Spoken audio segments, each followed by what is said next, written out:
বাড়িতে আমি biryani, fried rice সব নিজেই বানাই। মা বলল, দোকানের বিরিয়ানি খেতে ইচ্ছে করে না, তুই একটু বাড়িতে বিরিয়ানি বানা। তাই চলে গেলাম বিরিয়ানি বানাতে। সেদিন খুব বিরিয়ানি খেতে ইচ্ছে হচ্ছিল। তো তারপরে তোমাদের সাথে একদম নর্মাল একটা আলাদা ধরনের বিরিয়ানি রেসিপিটা শেয়ার করছি। তো এখানে দেখো আমি কি কি মশলাগুলো দিয়েছি। জায়ফল, জয়িত্রী, গোটা গরম মশলার মধ্যে এলাচ, দারচিনি, লবঙ্গ, গোটা এলাচ, তারপরে একটু জিরে, একটু ধনে আর স্টার অ্যানিস সব কিছু দিয়ে ভালো করে গুঁড়ো করে, বেশি করে গুঁড়ো করে আমরা রেখে দিতে পারি। দেখো আমি একটু বেশি করে গুঁড়ো করে রেখেছিলাম যাতে আরও একদিন কাজে লাগাতে পারি।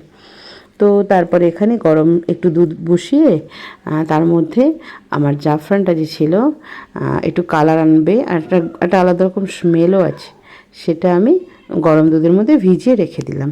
তো তারপর এখানে মাংসটা ধুয়ে নিয়েছি। এবার কড়াইয়ের মধ্যে তেল দিয়ে দেব। তেল দিয়ে মাংসটাকে ভালো করে ভেজে নেব।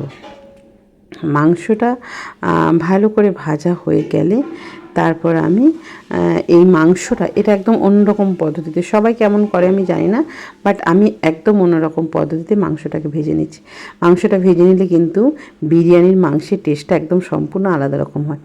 এরপরে মাংসটা ভালো করে ভাজা হওয়ার পরে একটু ঠান্ডা হলে টক দই, আদা রসুন পেঁয়াজ বাটা সব কিছু, মানে যা যা মশলা দেয় আর কি, সব কিছু পরিমাণ মতো দিয়ে ভালো করে আমি এখানে মেখে নেব।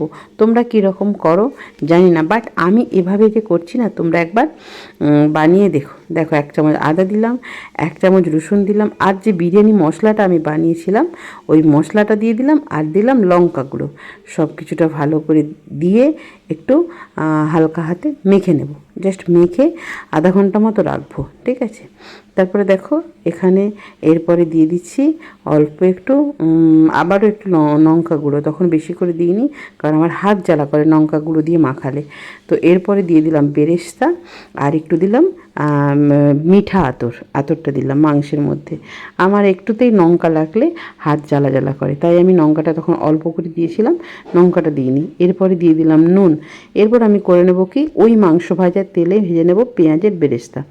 তো পেঁয়াজ বেরেস্তাটা করে নেবো। দেখো পরিমাণ মতো পেঁয়াজটা দিয়েছিলাম, কিছুটা পেঁয়াজ দিয়েছি মাংসের জন্য, আর কিছুটা পেঁয়াজ তুলে রাখবো ভাজা করে।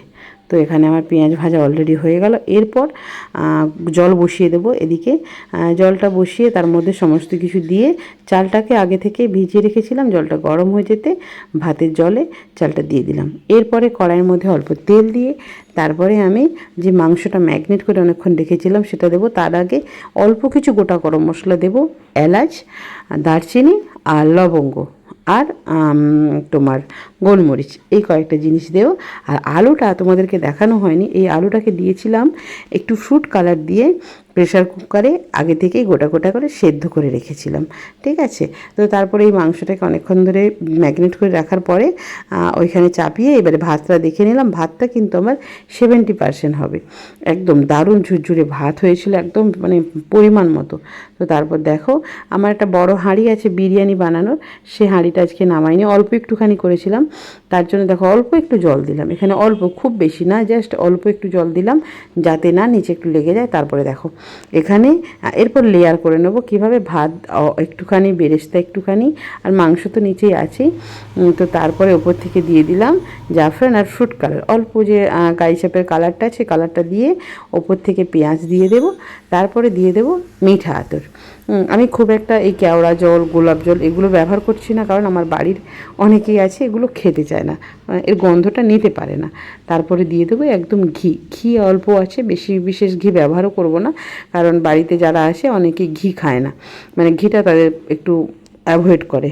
তো তারপরে দেখো এখানে অল্প কাঁচা লঙ্কা ছড়িয়ে, ঘরে ধনেপাতা ছিল না, তারপরে এইভাবে থালার ঢাকনা দিয়ে বসিয়ে দিলাম। তারপরে দেখো শুধু চিকেন বিরিয়ানিটা কেমন হয়েছে।